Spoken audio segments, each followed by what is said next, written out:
tonight, and we have to continue what we started. So this is so important. We started speaking on the topic entitled New World Order. Now, when I talk about the New World Order, the subject is so vast, so compelling, and so difficult for many. But it is a song which, if we'll be able to show you a number of videos, politicians have been singing this song for so long.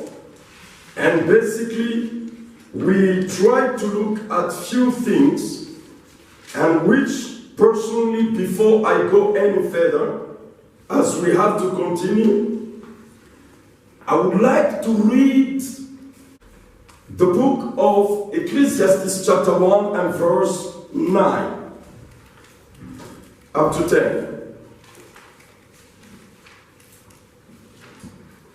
For those who are writing, you write down Ecclesiastes still, chapter 3, verse, you start as from verse 14, and therefore you stop at verse 17. Can we read those scriptures before I go any further?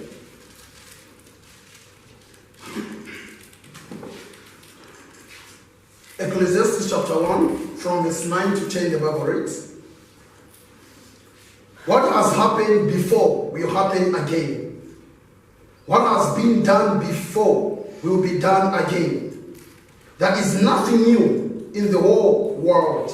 Verse 10, "Look, they say here is something new, but no, it has all happened before, long before we were born." Praise Yahweh. Amen. I'm jumping into chapter 3 and verse 14. "I know that whatever God does, it shall be forever. Nothing can be added to it, nor anything taken from it. And God has done it that man should fear before him, or man should fear him." 15. "That which is has been long ago, and that which is to be has been long ago.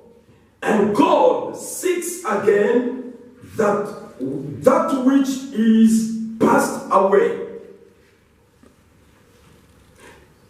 Before I continue with verse 16, I want to attract your attention.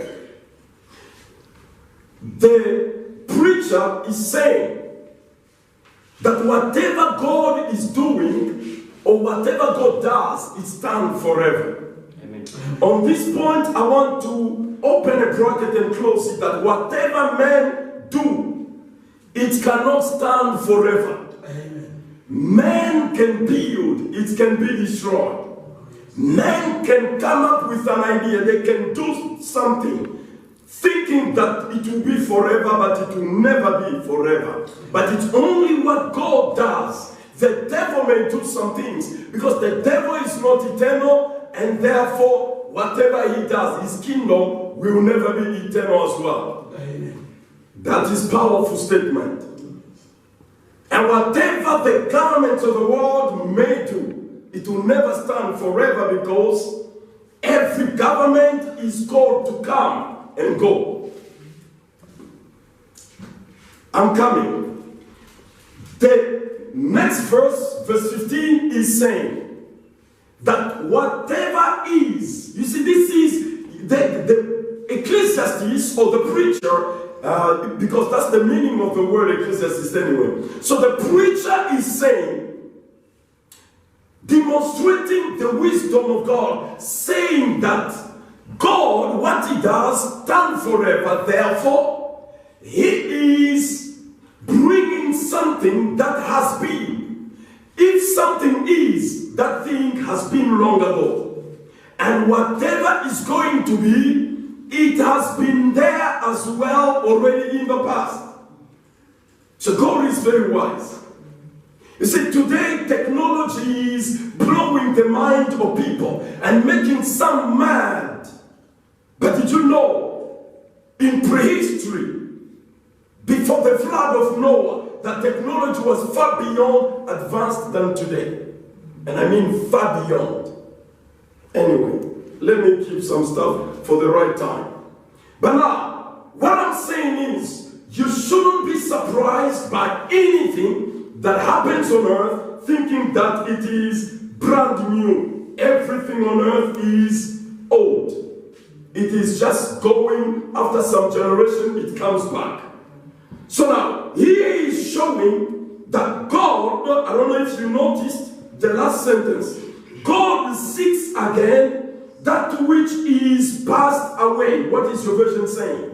But God makes the same things happen again and again. Do you now understand? So it means God is the one who's doing that. But man, because you were born today, when you see something before you which has happened, which you do not know that it happened before, then for you it will be amazing. As if it is new, but it has been.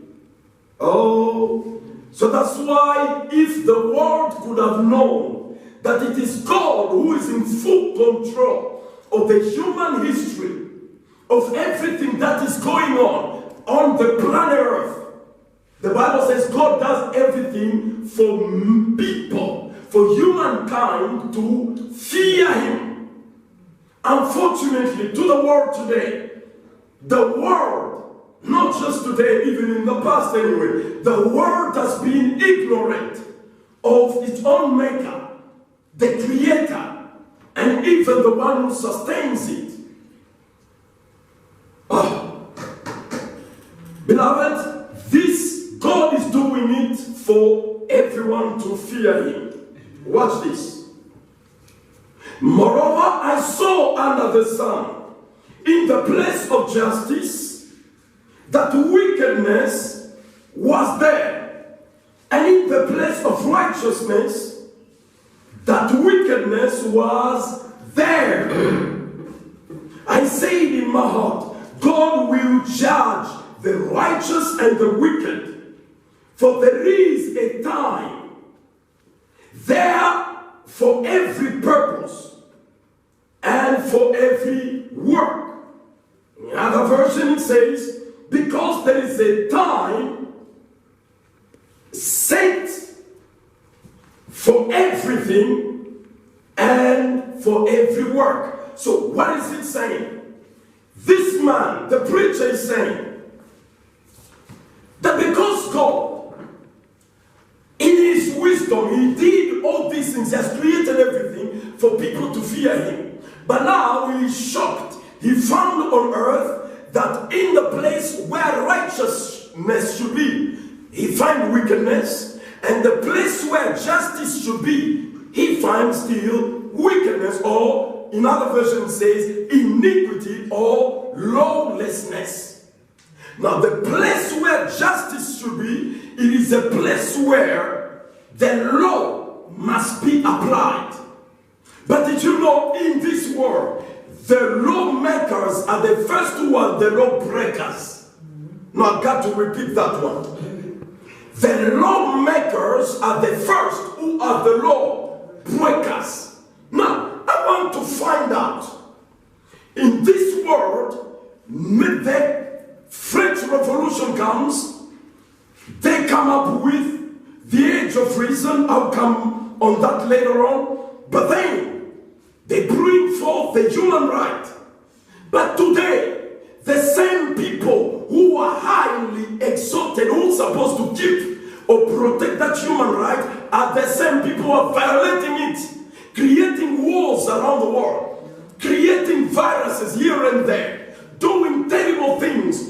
And at the end of the day, the humankind, the people on earth, we are now victimized by being confined in houses because there is a so-called virus. But anyway, because the Bible teaches us to be very obedient to the authorities. We obey. But what I'm saying is, the place of justice, lawlessness, in other words, transgression of the law, iniquity, is found there. Now, what is his conclusion? He says, in this case, God has appointed a time that is going to judge everybody, both the righteous and the wicked.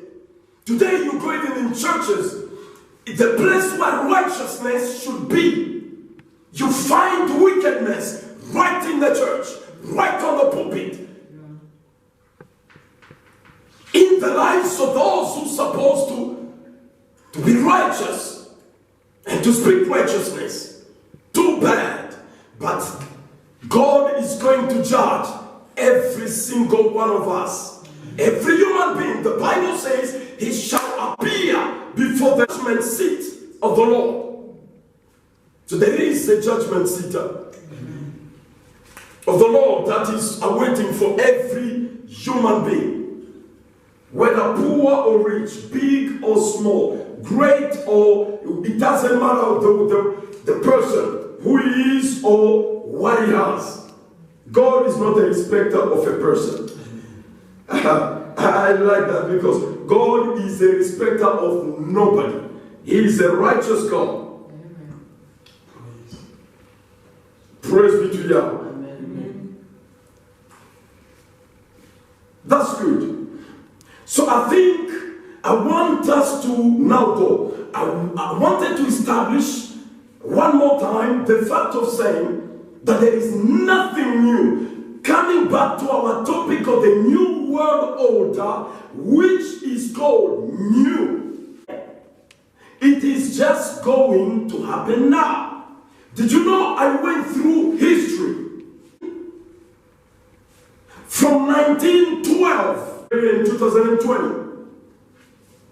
Now, this plan of global world, it has been there for so long.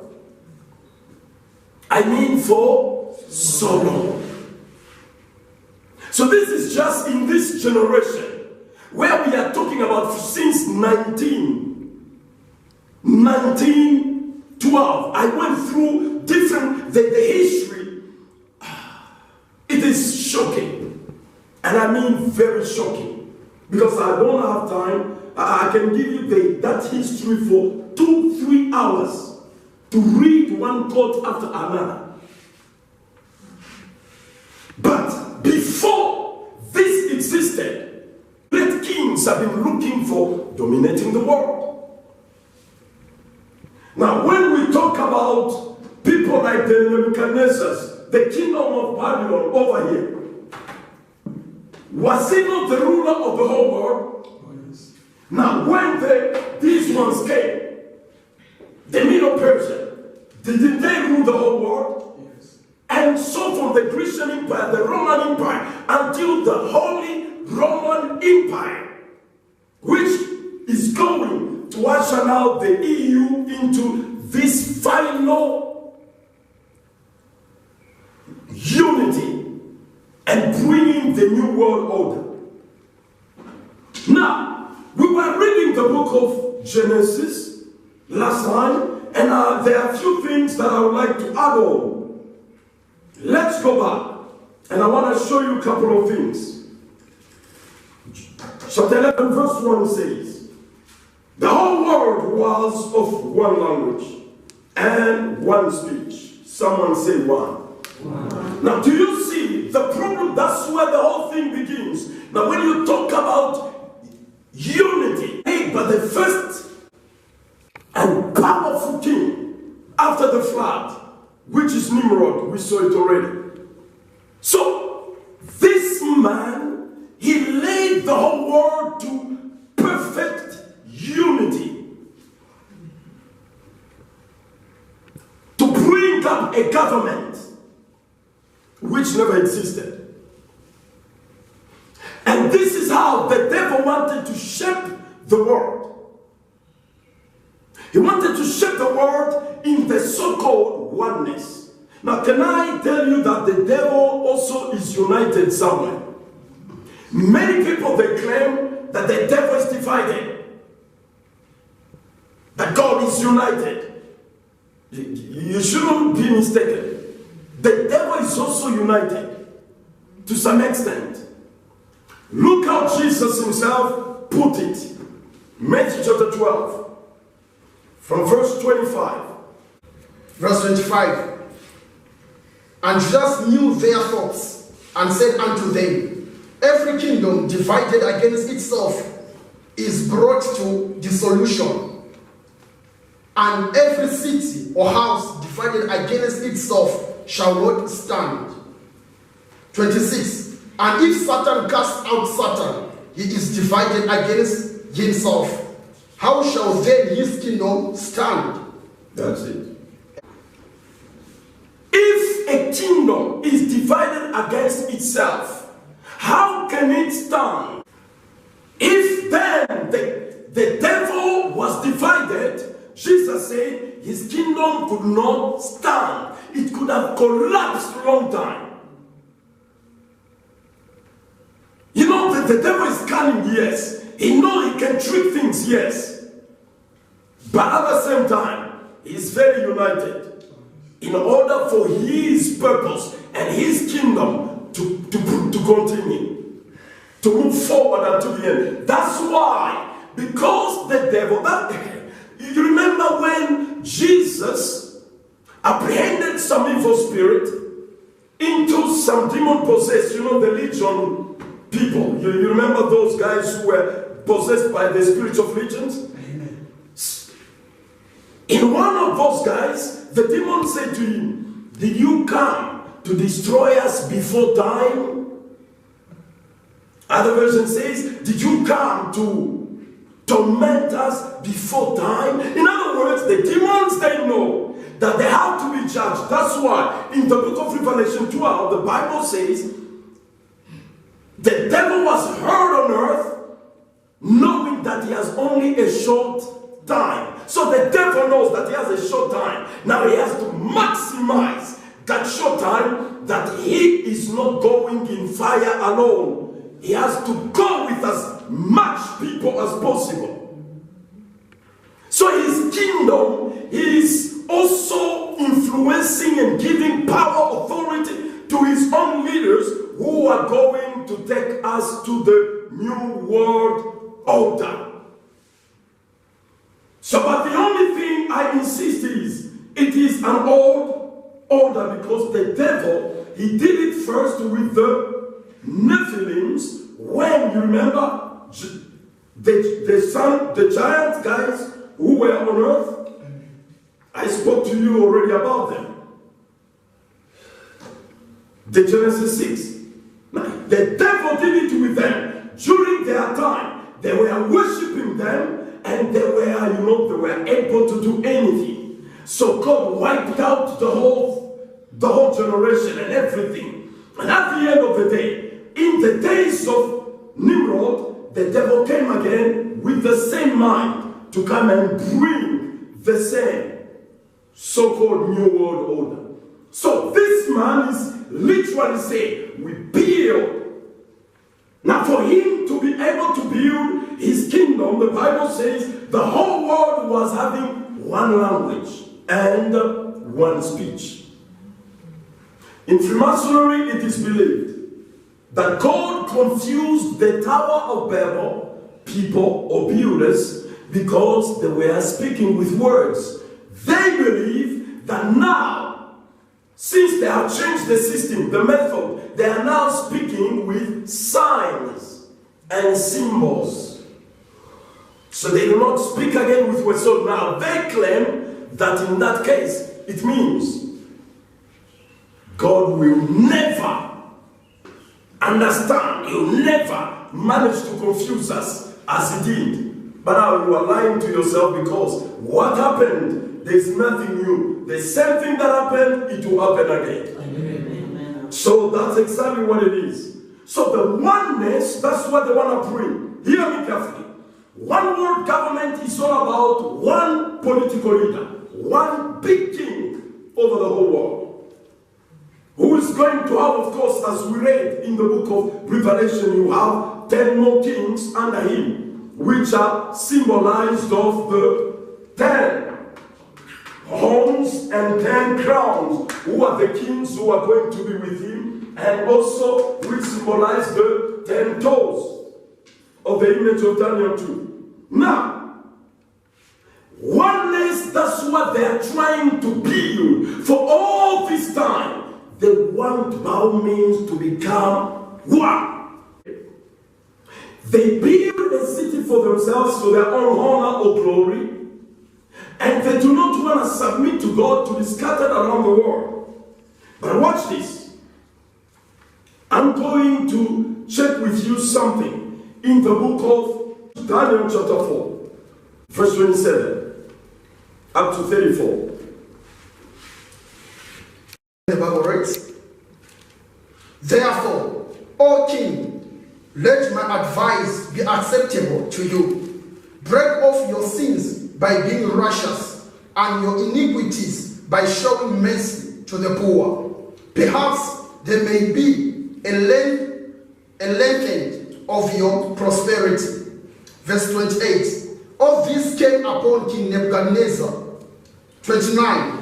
At the end of the 12 months, he was walking about the royal palace of Babylon. Verse 30. The king spoke, saying, "Is not this great Babylon that I have built for a royal dwelling by my mighty power and for the honor of my majesty?" Verse 31. While the word was still in the king's mouth, a voice fell from heaven, "King Nebuchadnezzar, to you it is spoken, the kingdom has departed from you." Wow. 32. And they shall drive you from men, and your dwelling shall be with the beasts of the field. They shall make you eat grass like oxen, and 7 times shall pass over you, until you know that the Most High rules in the kingdom of men, and gives it to whoever he chooses. 33. That very hour, the word was fulfilled concerning Nebuchadnezzar.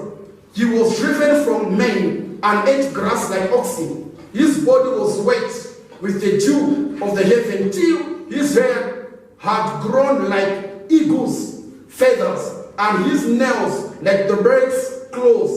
34. And at the end of the time, I, Nebuchadnezzar, lifted my eyes to heaven, and my understanding returned to me, and I blessed the Most High, and praised and honored him, who lives forever. For his dominion is an everlasting dominion, and his kingdom is from generation to generation. Thank you. Amen. Beloved, hear me. We have a very important story, because the kingdom of Babylon, you see, beloved, you need to see something here. And these things, I'm saying it because these things are going to happen. King Nebuchadnezzar's kingdom, it was very glorious, very powerful, very great. But now, where Babylon was, that's where Babel was built, I told you. But now watch these two things. What does the word Babylon or Babel mean? It means, in one word, confusion. In Nebuchadnezzar, something happened to him. He dreamed, you started from verse 1, chapter 4. So he dreamed a very big tree. And the interpretation was given by Daniel that that great tree, it is you, King Nebuchadnezzar. Your kingdom is so big, powerful, it has reached until the heaven. So the whole world is under your leadership. So he saw the first of this image. He believed in the Lord, but then he went again into creating this image in chapter 3. But after chapter 3, he had a dream in chapter 4 of the big tree. Then that's where we are speaking now, right now. Now, by the time which he managed to look at how big his kingdom was, so he became too pompous, very proud. Hear me carefully. God humbles the proud. The Bible declares God resists the proud, but he gives favor to the humble. Now, that's why Daniel said to the king, as much as you are ruling the world, I want to give you an advice. He said the advice is, oh king, let my counsel, my advice be acceptable unto you.